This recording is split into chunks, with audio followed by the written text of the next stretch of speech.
ဗန်နတီလွဲရခြင်းတူပေမဲ့လာရမတူတော့တဲ့တက်လူနဲ့ကြလူအားလုံးပဲမင်္ဂလာပါ OK Sport ကနေပြန်လည်ကြိုဆိုလိုက်ပါတယ်ဖြစ်ပြီးရင်ပြတ်တက်တဲ့လောကဒန်တရားရဲ့လှည့်ကွက်တွေကြားမှာကစားသမားတွေလည်းမြင့်တက်ပြီးရင်ပြန်လည်ကြာဆင်းရပါတယ်ခရစ္စတီယာနိုရိုနယ်ဒိုဟာတစ်ခေတ်တစ်ခါအတွက်ကမ္ဘာအကောင်းဆုံးကစားသမားဖြစ်ခဲ့ပေမဲ့အခုတော့နေဝင်ချင်းရောက်ရှိနေတဲ့ကစားသမားကြီးတစ်ယောက်ဖြစ်နေပါပြီတစ်ချိန်ကရိုနယ်ဒိုပိုင်ဆိုးခဲ့တဲ့ဥရောပတခွင်ကိုသွင်းကိုတွေနဲ့သိမ်းပိုက်နေသူတစ်ယောက်ကတော့မန်ချက်စတာစီးတီးတိုက်စင်မှုအာလင်းဟာလန်ဖြစ်ပါတယ်ဟာလန်ဟာပြိုင်ပွဲဆောင်သွင်းကိုတွေကိုမယမနာသွင်းယူနေရင်ဂိုသွင်းဆက်ကြီးဖြစ်လဲဘောလုံးဆက်ကိုပေါ်မှာနေရာအခိုင်မာရလာနေပါတယ်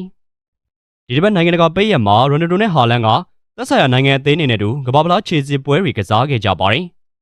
ဒီပွဲတွေမှာနှစ်ယောက်လုံးပန်တီလွဲချော်ခဲ့ကြပေမဲ့တုံ့ပြန်မှုဦးတည်ချက်ချင်းကတော့ကွာခြားနေခဲ့ပြီးနှိုင်းရှင်ကြည့်စရာတွေဖြစ်နေခဲ့ပါတယ်ရိုနယ်ဒိုရဲ့ပေါ်တူဂီကဒီတစ်ပတ်မှာအိုင်လန်အသင်းကိုအိမ်ဝင်းမှာရှင်ပြိုင်ကစားခဲ့ရပါတယ်။နွေရာသီတုန်းကမှနေရှင်းလီရထားတဲ့ချန်ပီယံအသင်းဆိုပေမဲ့ပေါ်တူဂီသားတွေအိုင်လန်ဘက်ကိုဂိုးသွင်းဖို့ခက်ခဲနေခဲ့ရပါတယ်။မိနစ်90ကျော်ကိုရောက်မှပေါ်တူဂီအတွက်လက်ထိဘောကနေတစဉ်ပယ်နတီခွင့်ရေးရရှိခဲ့ပါတယ်။ဒီပယ်နတီကိုပေါ်တူဂီအသင်းကောင်းဆောင်ခရစ္စတီယာနိုနယ်ဒိုကိုရိုင်ကန်သွင်းခဲ့ပေမဲ့လည်းအိုင်လန်ဂိုးသမားကလာဟာကကာကွယ်တားဆီးသွားခဲ့ပါတယ်။ရိုနယ်ဒိုကဒီပွဲမှာပုတ်နေတဲ့တေးသီးတစ်လုံးဖြစ်ခဲ့ရပြီးဂိုးပါဝင်ပတ်သက်မှုမရှိခဲ့ရုံနဲ့မကပဲစံချိန်ဇိုးတွေပါတင်သွားခဲ့ပါသေးတယ်။ကန်ချက်6ချိန်မှာတစ်ချိန်မှဂိုးပေါက်မတည့်ခဲ့တဲ့ရိုနယ်ဒိုဟာပယ်နတီအများဆုံးရရှိတဲ့ကစားသမားဖြစ်ပေမဲ့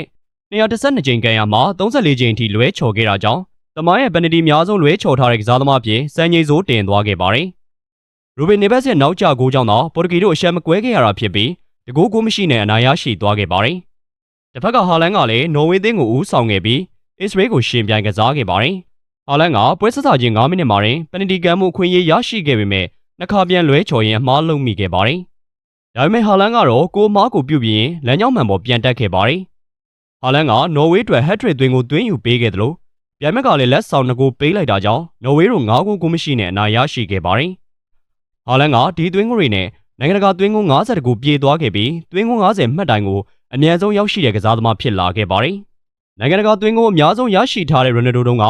သွင်းကို50ပြေးဖို့114ပွဲကစားလိုက်ရပြီးရိုနယ်ဒိုရဲ့မဟာပြိုင်မဲ့လီယိုနယ်မက်ဆီကတော့109ပွဲကစားလိုက်ရပါတယ်။ဟာလန်ကတော့ဒီမှတ်တိုင်ကိုရောက်ဖို့46ပွဲတည်းကစားလိုက်ရတဲ့အတွက်စက်ရုပ်ကြီးရဲ့ဂိုးသွင်းတုန်းကလက်ဖြားခါလောက်စရာဆိုတာတွေ့မြင်ရပါတယ်။ဟာလန်ဟာဒီဟာဒီမှာပြိုင်ပွဲဆောင်12ပွဲကစားထားရကနေ20ဂိုးသွင်းယူပြီး3ဂိုးဖန်တီးပေးထားပါတယ်။နောက်ဆုံးကစားထားတဲ့10ပွဲဆက်တိုက်သွင်းဂိုးရရှိထားတဲ့ဟာလန်ဟာဒီနှုန်းတိုင်းဂိုးတွေဆက်သွင်းနေမယ်ဆိုရင်ရိုနယ်ဒိုရဲ့စံချိန်တွေကိုအမိလိုက်ရင်ကြော်ဖြတ်ပြနိုင်မလားဆိုတာဆက်ဆောင်ကြည့်ရပါမယ်။ဟုတ်ကဲ့ပါခင်ဗျာဗီဒီယိုလေးကတော့ဒီလောက်ပါပဲ။နောက်နေ့မှာလည်းအားကစားနဲ့ပတ်သက်တဲ့သတင်းကြောင်းအရာတွေကိုတင်ဆက်ပေးမှာဖြစ်တဲ့အတွက်